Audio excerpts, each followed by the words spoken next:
नमस्कार मंडळी. स्टार प्रवाहावरील ठरलं तर मग ही मालिका लोकप्रिय मालिकांपैकी एक आहे. सध्या ही मालिका प्रेक्षकांच्या मनावर अधिराज्य गाजवते.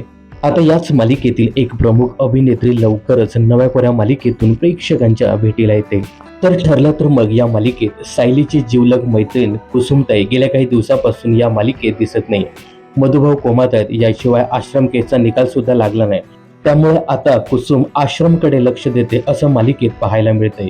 सध्या या मालिकेचं कथानक नागराचा खरा चेहरा, त्याच्या विरोधातील पुरावे, सचिन साक्षी या पात्राभोवती फिरतंय. त्यामुळे गेल्या काही महिन्यापासून कुसुम ठरलं तर मग या मालिकेत दिसत नाहीये.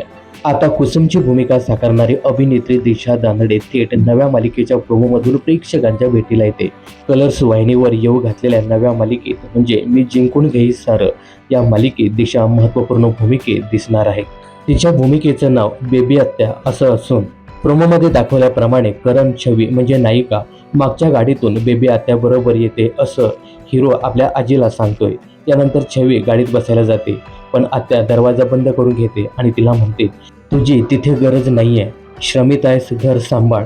या वाक्यावरून ठरलं तर मग मालिकेतील साधीभोळी कुसुम नव्या मालिकेत निगेटिव्ह भूमिका साकारताना दिसणार आहे. या नव्या मालिकेत दिशासह जान्हवी तांबट, ज्येष्ठ अभिनेत्री भारती आचरेकर, अमित रेखी, अमृता फडके, संचित चौधरी या कलाकारांच्या देखील प्रमुख भूमिका असणार आहेत.